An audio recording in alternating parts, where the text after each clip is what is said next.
제4주간 화요일 미사 함께 동원하면서 오늘은 독서 내용 함께 묵상해보면 좋을 것 같습니다. 오늘 독서에서는 바르나바와 사울이라는 인물이 나오죠. 그들은 안티오키아에서 교회 신자들을 만나면서 가르쳤던 사도들입니다. 그리고 안티오키아에서 제자들이 처음으로 이제 그리스도인이라고 불리게 됩니다. 바르나바와 바오로는 예수님의 직제자가 직접 뽑은 제자가 아님에도 불구하고 사도들의 명칭으로 불립니다. 그만큼 초대교회에서 아주 중요한 역할을, 중요한 직책을 수행했기 때문이죠. 바르나바의 말뜻은 위로의 아들, 원래 이름은 요셉이었는데 공동체에 합류한 뒤에 사도들에게서 바르나바라는 이름을 받았습니다. 이후 자신 소유의 밭, 엄청나게 재산이 많았던 것 같습니다. 재산을 교회에 헌납했고, 그리고 회심한 바오로가 그 초대교회 공동체에 합류하는 데 아주 옆에서 결정적인 역할을 했습니다. 이후 사도들은 바르나바를 바오로와 함께 안티오키아 교회로 파견합니다. 당시 안티오키아는 로마 제국 세 번째 도시로 아주 엄청나게 큰 도시였기 때문에 사람들이 몰려들고 있었고, 스테파노 순교 이후 예루살렘 교우들도 안티오키아에 피신할 정도로 큰 교회였습니다. 바르나바와 바오로 자연스럽게 지도자가 되었고 예루살렘 교회를 능가하는 공동체로 발전시켰던 인물입니다. 이때부터 안티오키아 교회의 교인들은 처음으로 그리스도인이라고 불리게 됩니다. 여러분들, 그리스도인이라고 하면 마음이 어떻습니까?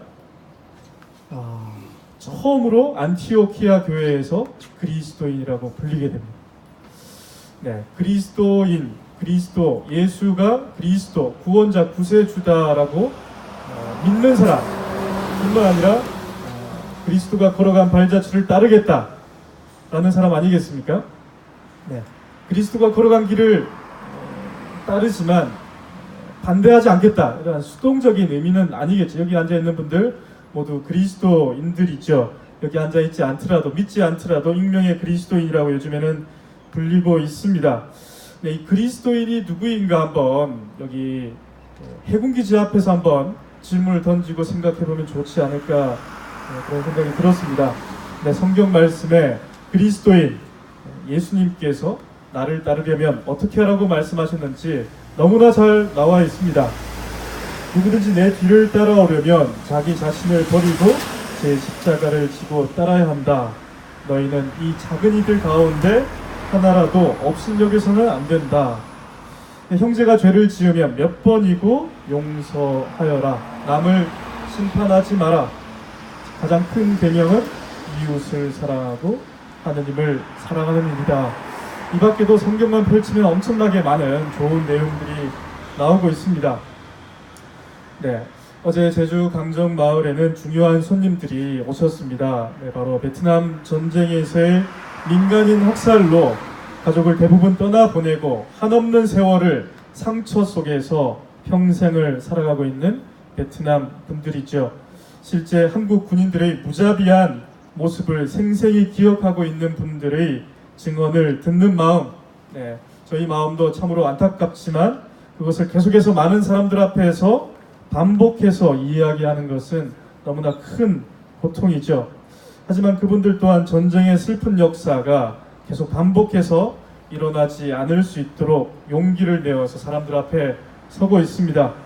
특히 베트남 하미마을, 폭넘마을, 제주 4.3으로 인한 민간인 학살 겪은 유족분들, 그리고 노근리 양민 학살 등 전쟁으로 인해 수많은 민간인이 그 가운데서도 대부분이 여성들과 어린아이들이 무참히 목숨을 잃었습니다.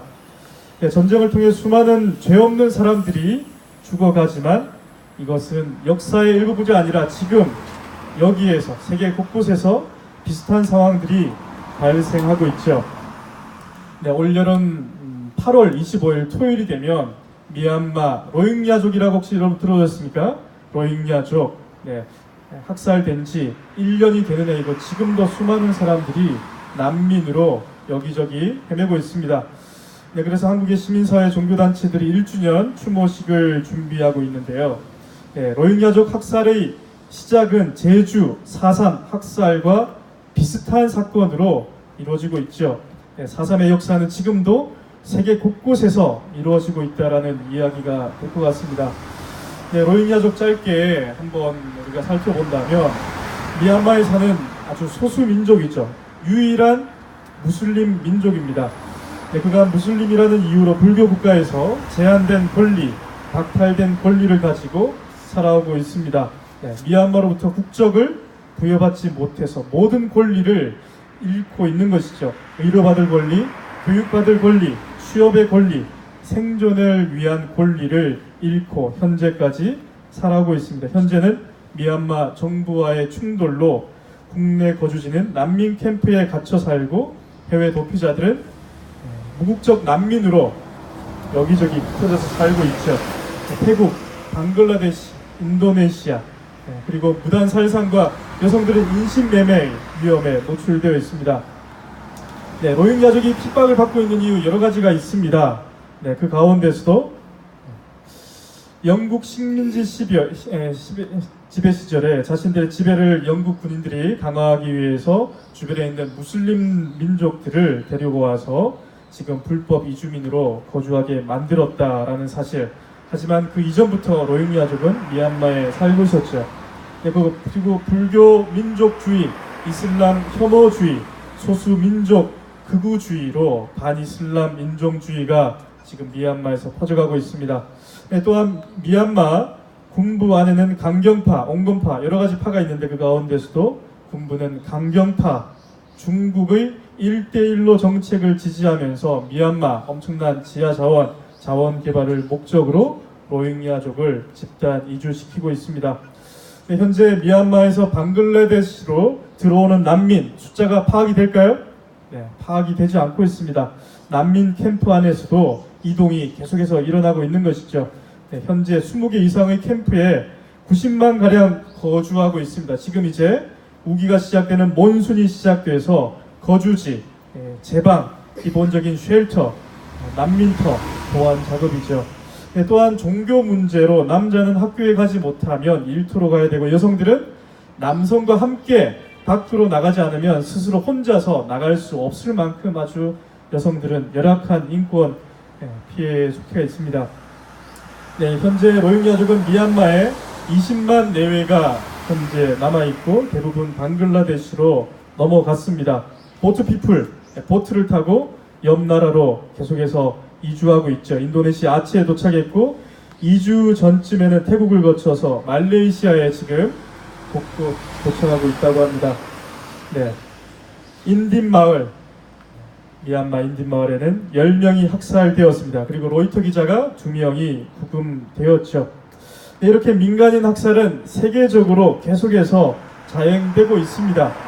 로힝야족 참사 1주기 준비 모임에 어느 초기 불교를 공부하는 학자가 한 분 갑자기 난데없이 참석을 했습니다. 그래서 마지막으로 이러한 얘기를 했는데, 부처님 초기 불교를 공부하게 되면 부처님께서는 어떠한 내용을 설파하셨을까요? 그 당시 뭐 난민을 봤을까요? 사회 문제를 겪었을까요? 기후변화 문제 있었을까요? 몸과 마음의 문제만 부처님께서는 말씀하셨다. 그래서 사회 문제에 대해서 우리가 관여하지 않아도 된다. 자, 이러한 이야기를 초기 불교를 공부하는 학자가 질문을 여러 가지 하셨죠. 그 가운데서 미얀마 내부의 문제이다. 왜 한국에서 미얀마 문제를 관심을 갖고 있느냐? 어떻습니까? 이런 질문. 네, 두 번째로, 네, 그리스도인들이 현지에서 죽고 있다라는 얘기를 들었는데, 그리스도인들이 죽기 때문에 여러분들 그리스도인들이 많은 것 같은데 이 문제에 대해서 관심을 갖는 것은 아닌가? 자, 이러한 질문들. 그리고 또 마지막으로, 다른 유럽이나 미국에서 관심을 갖지 않는 것 같은데 왜 한국에서 관심을 갖고 있는가? 자, 이러한 참 어처구니 없는 질문을 불교학자가 하고 있는 것을 볼 수 있었습니다. 네, 그리스도교인이 누구인가? 라는 질문을 오늘 일독서에서 하고 있습니다. 그리스도교에서도 많은 신자분들이 이렇게 질문을 던질 수 있겠죠. 미얀마 로힝야족 학살과 우리가 무슨 상관이 있는가? 70년이 지난 제주 4.3 민간인 학살과 베트남 전쟁 때의 한국군에 의해서 죽은 민간인 학살은 지금 나와 무슨 상관이 있는가? 네, 제주 해군기지는 이렇게 떡하니 서 있으면서 우리나라를 지켜줄 것처럼 보이는데 왜 이렇게 반대 활동을 10년 동안 넘게 이 천막을 지키면서 많은 활동가들이 지켜내고 있는가? 나와 무슨 상관이 있는가? 나의 생명과 안전은 무기를 계속 증강시켜서 지킬 수 있는데 왜 우리는 무기를 증강시키지 말자고 성주에서 제주에서 외치고 있는가? 이러한 질문을 우리는 그리스도인이라면 이 시대를 살아가면서 반드시 던져야 되는 질문이고 그 질문에 답을 하고 행동을 해야 되는 사람들입니다. 네, 단순히 예수님께서 하신 말씀, 부처님께서 하신 말씀 거기에만 초점을 맞추고 많은 사람들이 사회 문제, 사회 참여, 군사 문제, 정치 문제에 관여하지 않으려고 교회 안에, 법당 안에만 머물러 있는 모습을 많이 보게 됐죠. 예수님께서 말씀하지 않으셨다. 부처님께서는 몸과 마음의 깨달음에 대해서만 말씀하셨다. 더 이상 사회 참여, 나와 무슨 상관이 없다. 이렇게 이야기할 수 있는 것이죠. 많은 학자들이, 그리스도교에 있는 많은 학자들도 이렇게 이야기를 하고 있고 주교님들도 이렇게 이야기를 하고 있는 것이죠. 너 똑바로 잘 살아라. 이렇게 하고 있습니다. 네, 오늘 독서에 나오는 그리스도인들 안티오키아에서 처음으로 불리웠습니다. 네, 그리스도인이라면 엄청나게 가슴이 뛰고 설레이고 과연 우리가 그리스도인이라고 할 수 있을 것인가? 두렵기도 하고 네, 예수 그리스도를 따라서 살아갈 수 있을 것인가? 엄청난 질문 아니겠습니까? 네, 이러한 질문을 부끄럽지만 예수님의 발자취를 온전히 따라갈 수는 없지만 그래도 떨리는 마음으로 두려운 마음으로 여기 군사기지 앞에서 다시 한 번 더 질문을 드려봐야 될 것 같습니다. 아멘.